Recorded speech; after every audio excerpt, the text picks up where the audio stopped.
Mon père disait, les gens prennent un fusil quand ils ont faim. C'est vrai. C'est vrai, je pense que c'est vrai. Bon, il a fait la MOB à 17 ans, ça donne une autre idée, c'est vrai. Mais je veux dire, oui, trop de facilité, ça n'éveille pas l'esprit, ça n'éveille pas la curiosité. Voilà, on s'endort un petit peu, on est un petit peu mollachu, c'est assez normal. Et maintenant, on est dans une situation un petit peu catastrophique quand même. Et les gens sont maintenant, alors il y a eu le Covid, etc., découragés. Ils sont découragés. Ils disent ah non, c'est foutu, ouais non. Je me dis dis donc, heureusement que nos parents n'ont pas dit ça, hein. Oui non, c'est foutu. Puis la vie n'était pas aussi facile que maintenant. Peut-être la vie était trop facile. Voilà. Mais c'est foutu. Non, il n'y a plus rien à faire. Maintenant, je vous interdis de dire ça. Non, mais sérieusement, c'est jamais perdu. On peut pas toujours tout regagner.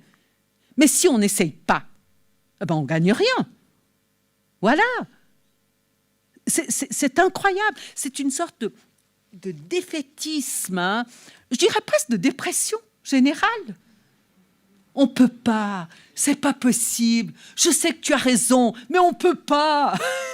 Je dis mais oui, c'est vrai. Mais oui, on peut. Et même si on n'arrive pas, au moins, on meurt debout. Voilà. On va pas s'aplaventrer.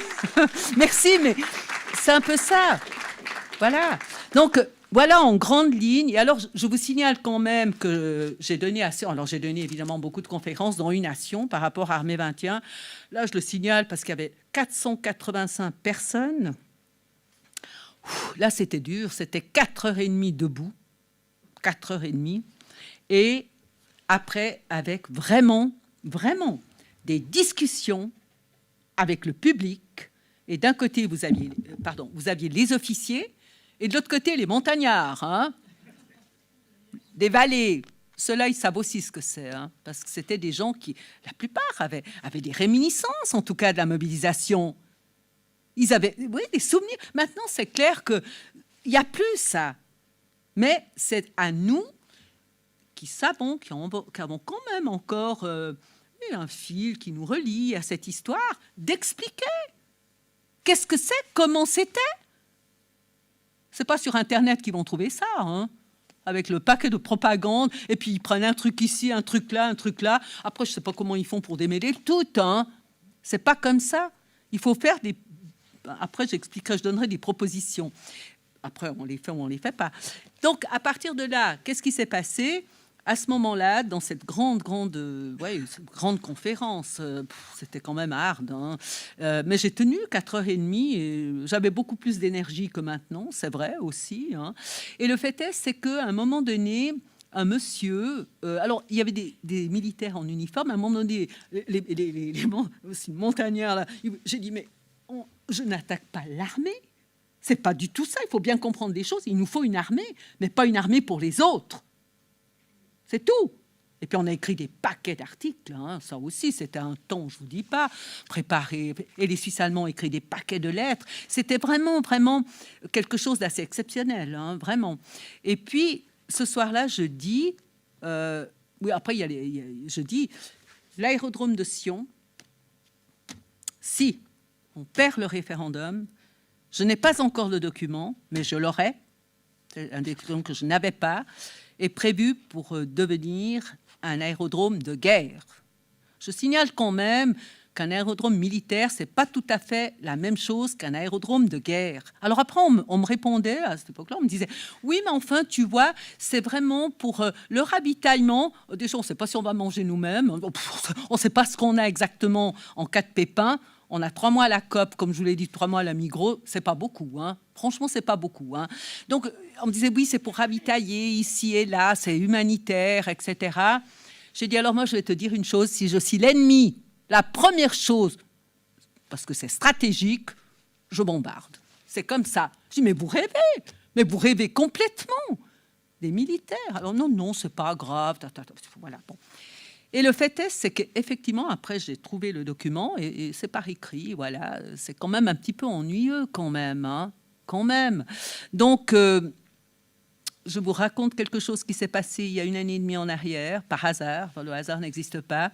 Je devais voir un client pour des documents. Il me dit oh, on va aller. Je suis sur la terrasse, je bois un verre, viens boire un verre avec nous. Je dis écoute, moi je viens juste chercher le dossier, j'ai pas beaucoup de temps. Oh, je dis je viens juste chercher le dossier, je me dépêche à la rue de Comté, j'arrive, il y avait 8 personnes. En pleine discussion, etc. Et puis, ouais, mais vous, comme vous asseoir, je dis écoutez, je bois vite un jus de pomme. Et là, il y a un monsieur. C'est extraordinaire, la vie, qui était assez bel homme, présentons bien, à 2-3 personnes, bon, il faut préciser, ils ne sont pas tous beaux, hein, quand même. Je plaisante, il y a beaucoup de très beaux hommes. Et il était à 2-3 personnes au bout de la table, là, et tout d'un coup, il m'adresse la parole, il me demande ce que je fais, parce que le dossier, c'était un de ses cousins qui me l'a remis, d'ailleurs, voilà. Et puis, je lui explique, puis je lui dis, et puis vous, parce que j'ai dit, votre cousin m'a dit que vous étiez en politique. Il m'a dit, oui, j'ai arrêté maintenant. Je dis, mais au niveau professionnel, comme ça, vous faisiez quoi? Il me dit, ah, tout content. Il me dit, j'étais directeur de l'aérodrome de Sion. Ah. J'ai dit, ah bon?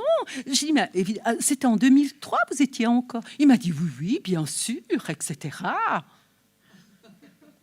Je dis, mais alors, si je vous suis bien, cher monsieur, très calme, hein. Armée 21, vous étiez encore directeur de l'aérodrome de Sion. Il me dit, oui, bien sûr. Et là, je lui dis, mais honnêtement, ça ne vous a pas gêné que ça devienne un aérodrome de guerre devant tout le monde, hein? Et là, il a été honnête, hein. Il a eu intérêt à être honnête quand même. C'était mieux, hein. Il a dû sentir un petit peu que... Et il me dit, vous savez, madame, on n'avait pas le choix. J'ai dit, monsieur, je vais vraiment vous dire une chose. 1 heure avant sa mort, on a encore le choix. 1 heure avant sa mort. J'ai dit, mais je vous remercie pour votre honnêteté, parce que vous auriez pu mentir. Voilà. Extra, hein? Au moins, il a été honnête. Comme ça. Donc, c'est pas simplement parce que les gens ne sont pas patriotes, c'est parce que d'abord, ils ne s'intéressent pas trop au dossier, ils ne comprennent pas tellement, le monde est en paix, tout va bien, j'ai un bon poste. C'est profondément humain. Profondément humain. Voilà. Donc voilà un petit peu par rapport à Armée 21. Alors après, Alexander Baumann a rassemblé à Chafouz, hein, tout. Après, c'est terminé avec Armée 21. On va faire des discussions, hein, très intéressantes sur la situation guerrière. Donc, vraiment, il a réussi à convoquer à Chafouz, hein, tous les délégués de l'UDC, et l'une des personnes qui était plutôt totalement pro-Armée 21, c'est Samuel Schmitt, hein. Et moi, j'en revenais pas. Vraiment, ça me restera vraiment un souvenir.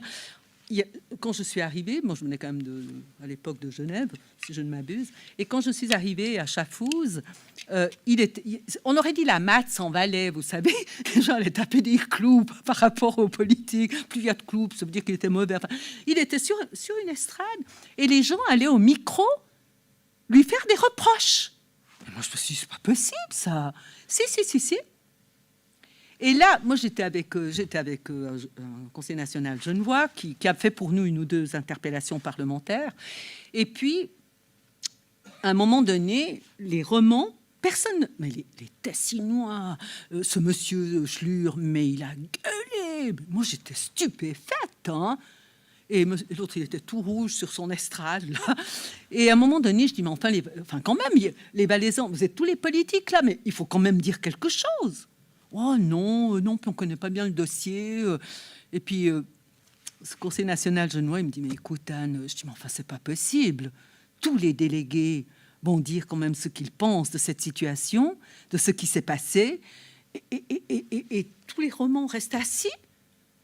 Je me suis dit, mais c'est pas vrai. Et il me dit, mais enfin, il n'y a que toi qui connais bien le dossier. Je dis, oui, ça, c'est très malheureux d'ailleurs, hein. Et c'est moi qui suis allée. Alors c'est clair qu'il a entendu siffler Ramona, comme on dit. À un moment donné, il m'a dit oui, il faut pas vous fâcher comme ça. Je dis écoutez, faut être content que je sois venu sans rien, hein, quand même. Hein. Je l'ai pas dit comme ça, je l'ai dit pire. Mais c'était violent. Et ensuite, malheureusement, Alexander Baumann a démissionné.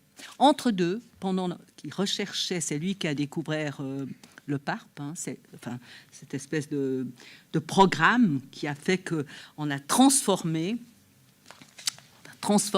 l'armée de milice en une armée otano-compatible. Hein. C'est pour ça qu'on l'a complètement refaite. Alors moi, ça c'est un... Entre deux, en pleine campagne, j'ai demandé audience à Madame Calmiret. Et j'ai choisi, ça s'est préparé en Suisse allemande un week-end. Or, je dormais en Turgovie. C'était vraiment, vraiment la course. Hein. Et j'ai dit non, on va voir quand même. Et on a choisi six messieurs de différentes régions de la Suisse, hein, pour représenter ces régions. Et puis, après un moment, c'est les questions, c'est du travail, mais ça fait rien. Moi, j'ai dit, je veux quand même aller lui parler. Ça va pas. Et on est allé, on a été reçus, et elle est très aimable, hein, c'est assez normal, mais enfin, elle est très aimable et elle vient de mon village, hein, faut pas l'oublier, hein, même si sa mère est partie puis qu'elle était à Genève. Et le fait est, alors moi je connaissais beaucoup mieux sa sœur, je ne la connaissais pas du tout. Et le fait est, elle nous dit, j'ai appelé un ambassadeur interne parce que j'ai pas l'entière connaissance de ce dossier. Bon, alors arrive l'ambassadeur, etc., qui me dit, vous savez, j'ai un chalet pas loin du mien, enfin, passons. Et là, je vous dis, c'est terrifiant, c'est drôle et terrifiant en même temps, la vie. Quand j'étais petite, je montais et je passais à côté de ce chalet, et ma grand-mère, c'est sérieux ce que je vous dis, ma grand-mère disait en patois valaisan, « Ce chichon de Rhodes, ceci c'est des rouges ». Et moi, j'avais 8 ans, je me disais, mais on a aussi des Indiens ici. Parce que je lisais les trucs sur les Indiens. Et ma grand-mère, elle disait, il ne faut pas s'arrêter, ceci c'est des rouges communistes. Et je me retrouve avec quelqu'un de la famille de ce chalet. Et je me suis dit, waouh. Et puis bon, tout le monde s'est assis. Et ce monsieur en face de moi a commencé à voir, c'est un ambassadeur, donc jusqu'à ce que, impoliment, discrètement, parce que je me suis dit, on va quand même pouvoir parler, j'espère. Hein. Madame Calmiret est intervenue 2 fois, et le fait est, c'est que à un moment donné, il dit, et là elle est intervenue avec raison, il me répond, de toute façon, si on avait expliqué l'entier de ce dossier à la population, n'aurait pas compris. Wow. Alors là, moi, et c'est vrai, elle a dit non, on aurait vraiment dû expliquer, Madame Mournier a raison, etc., ce qui est vrai. Et à un moment donné, il a aussi eu une attitude que je n'ai pas du tout aimée, et j'ai été assez sèche. Hein. J'ai dit, vous savez, monsieur, votre salaire, c'est le peuple qui le paye. Donc, vous lui devez tout votre respect. Voilà. Ça, c'est non. Je vous dis ça, c'est pas par rapport à moi, pas du tout. Quand vous travaillez, vous avez une entreprise, je peux vous dire, vous perdez du chiffre d'affaires. C'est pas ça. C'est pour vous expliquer que si moi je peux le faire, mais tout le monde peut le faire. C'est ça. C'est pour ça que je vous explique ça. Et c'est pour ça qu'il faut arrêter de dire, mais je peux pas, mais maman au secours. Non. Même si on n'arrive pas à gagner, ça reste dans les annales. Alors, je ne savais pas, j'espérais, honnêtement, je me disais peut-être si là on laisse quelque chose, parce que je me suis dit un jour ça va ressortir. J'étais persuadée de ça. Je ne savais pas quand, je serais morte, hein. C'est possible, hein.